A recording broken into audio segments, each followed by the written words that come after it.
It's axiomatic that if we didn't define ourselves for ourselves, we will be defined by others for their use and to our detriment. Audre Lorde.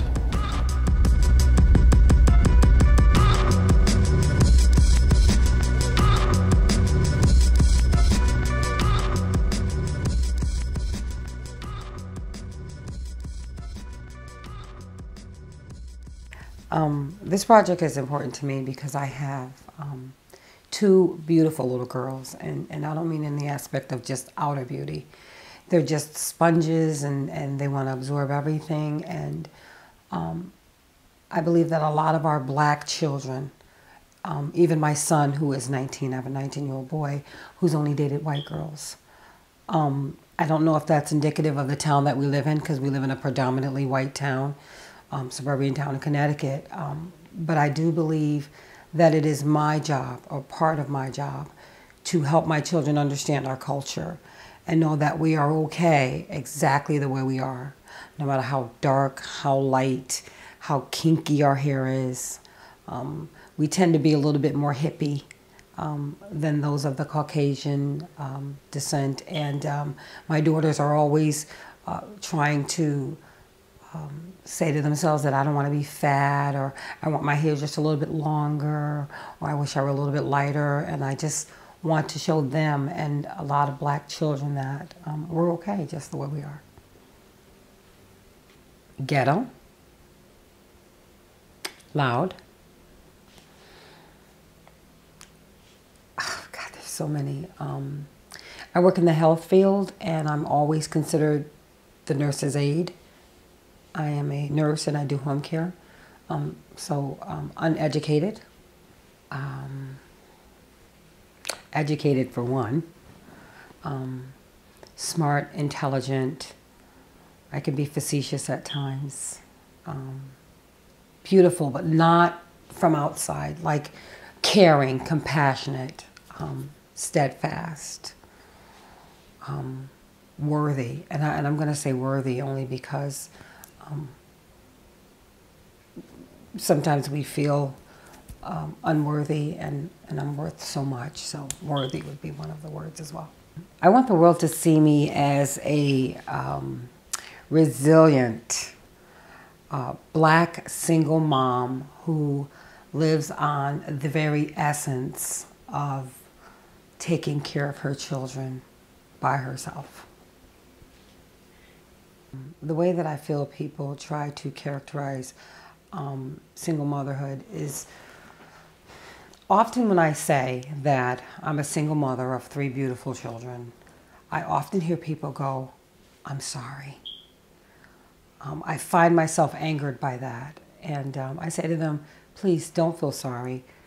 First of all, it was the best 170 pounds I ever lost. Their dad was 170 pounds tall, thin man. Best 170 I ever lost. I want my children to grow up not having to settle.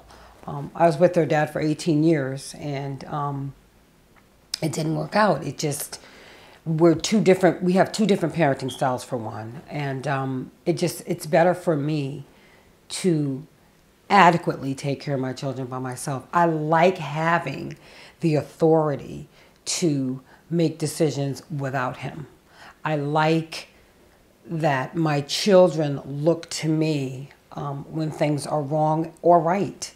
I like the fact that God has given me a skill that I'm able to adequately take care of my children.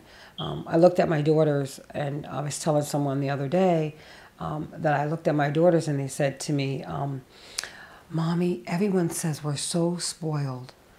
And I go, "Really?" And now I work 2 jobs. And they said, yeah, my friends say, "We know what you're getting for Christmas. You're going to get this and that and this and that." And what I do for my children, I do because of the love that I have for them.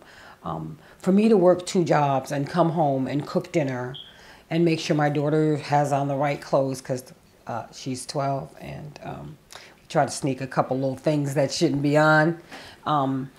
For me to be able to do that makes me feel like a wonderful, wonderful person. And I'm I'm going to just like give you an example of their dad doesn't help me financially at all.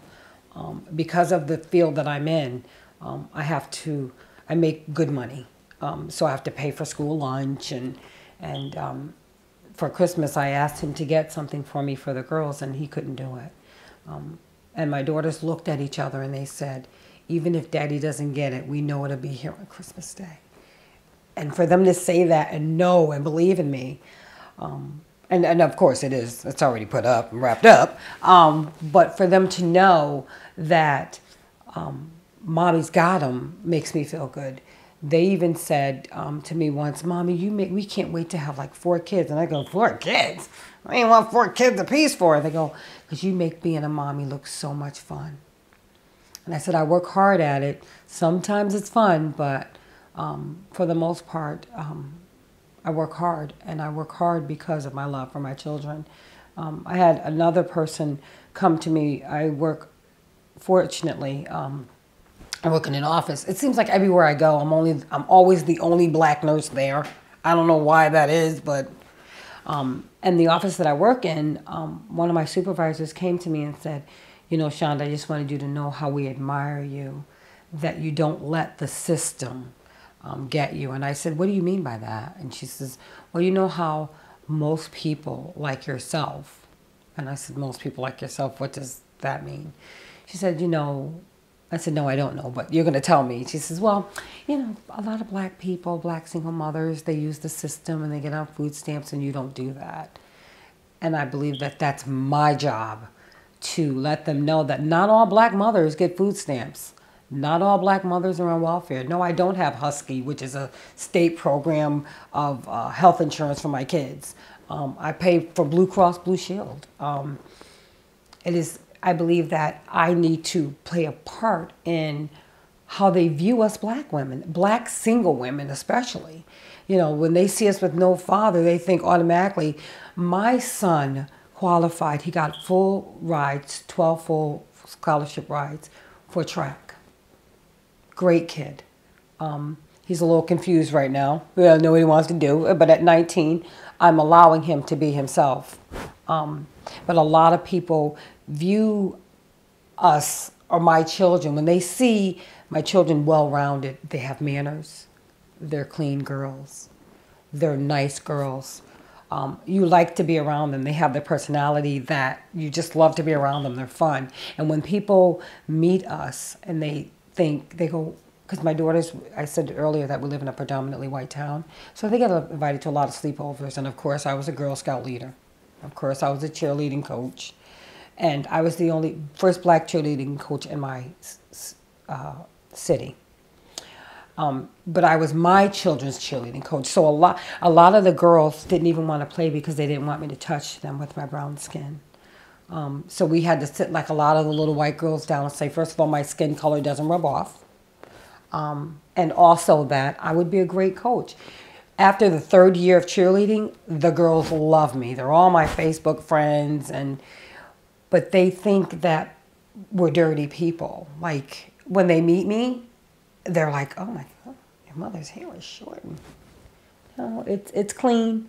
It smells nice. You know, I take care of myself, and I teach my daughters the same thing. And when I go to meet the parents, because I don't let my children stay over anyone's house unless I meet the parents, of course. So I go to meet the parents, and they're surprised. They say, my God, your daughters are so nice and well-rounded. And I go, yeah, we did that.